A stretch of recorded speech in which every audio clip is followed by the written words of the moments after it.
Hello, my fellow caffeine addicts. Brawly coming at you again with another Wuthering Waves video. The game just came out, and early impressions are that the game is good. I mean, just good for now. We'll see in the future. I'm enjoying it for sure. But before all you WUWA fanatics come for my head because I think it's just good, I'd like to clarify my reasoning. Now, for my criteria in rating the game, just good, it's a mixture of character design, looks, gameplay, voice actor quality. Also, all my opinions are just that, my opinion. So take what I say with a grain of salt. Also, before I begin, I'd like to state an obvious point. WUWA is not the Genshin killer. Competitor, yes. Killer, I don't think so. Just think about it. Open world exploration, swap fighting system, chests everywhere, and that's how you level up your adventure rank. I know it's a surface level point of view, but not everyone is going to try to look at the bigger picture. So just bear that in fact that WUWA can be a clone trying to capitalize on Genshin, but just that. What's a shit sandwich turn into when you add that extra spice, that extra secret sauce? You get a different flavored shit sandwich. So until we see more down the line, it's still comparable to Genshin Impact, and we're just in the honeymoon phase. So for now, let's enjoy the game. Things may be good for now, but let's keep an open mind, okay? With all that said, I think WUWA is still a kick ass game with a badass character design, a story that shouldn't be slept on, a gripping open world design, and not to mention that the devs are based as hell. I mean, I've gotten so many free 10 pulls now, and we are getting a free standard 5-star selector. I got lucky with my 10 pulls. I have Kakarot, I have Mr. Greenspear guy, Mr. Greenspear Dragon guy, the guy with the pokey stick. I have Roy Mustang. I have Roy Mustang with the pistol, and I have the girl with the big, you know, defensive skills. The one with the pink hair. And now I'm 10 pulls away from getting my yin yang martial arts girl. And so with my selector, I'm probably gonna get the Lion Boy because I think his fighting style is badass. Sorry about all the names, by the way. I'm eventually gonna get all the names down. There's just so many names and so many characters. Kind of brain overload. Uh, Now story wise, I'm barely past that first encounter with Scar. But all I have to say is, Scar is a sick ass villain. His voice acting, oof, good job, voice acting team. Good job, graphics team.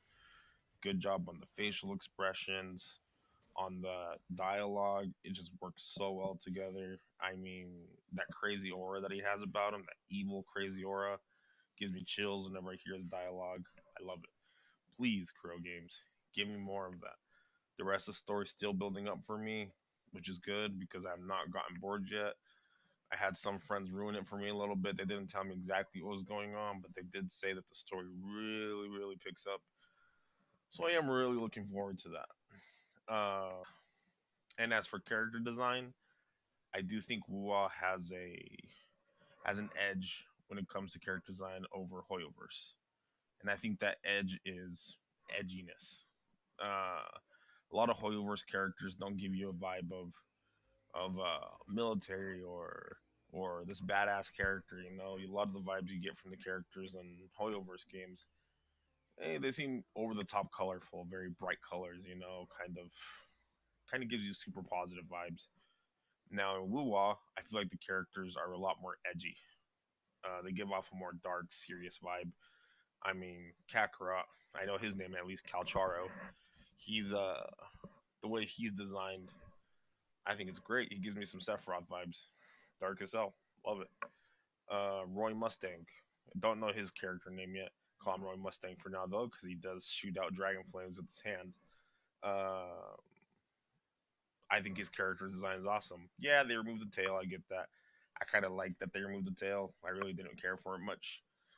Uh, the spear guy. I mean, obviously, they got their inspirations from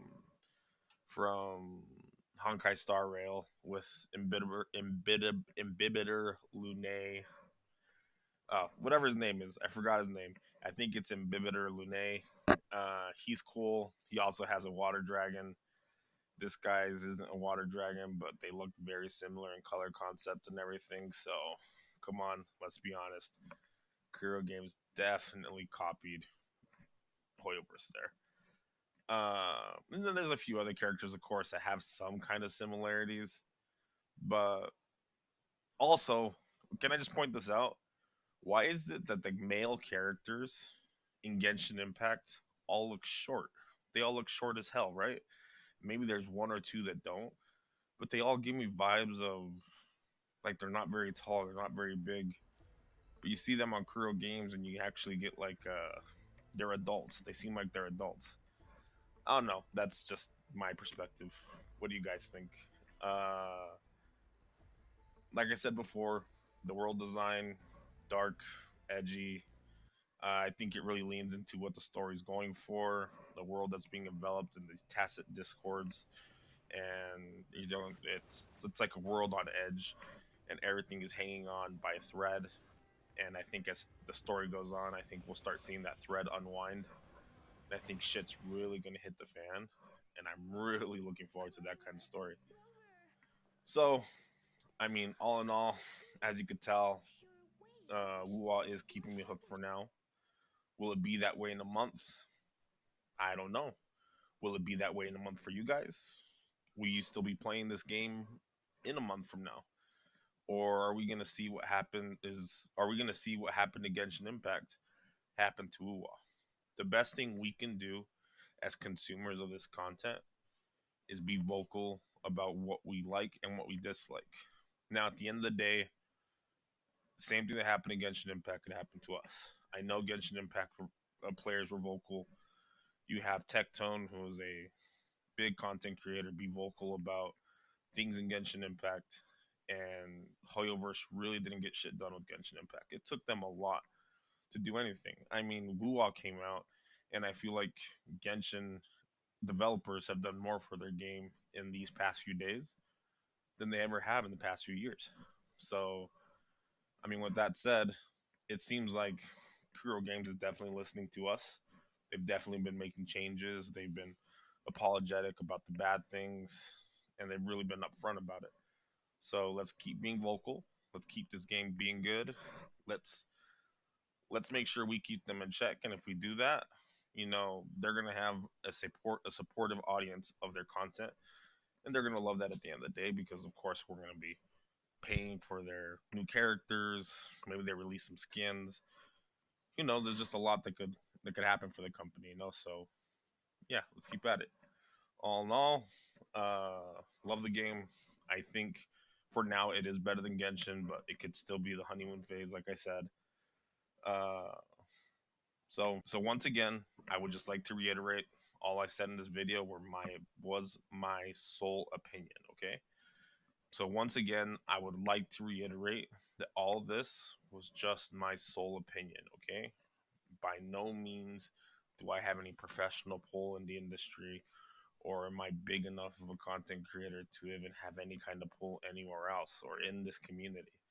Just speaking my mind. Now, if you don't like my opinion, go ahead and leave your thoughts in the comments below. I'd definitely like to have a educated conversation with you. But other than that, so for all you resonators out there, if you like my content or this video, go ahead and air smash that like and subscribe button. It helps a lot. And as always, sit back, relax, and get yourself that cup of coffee. Bye for now.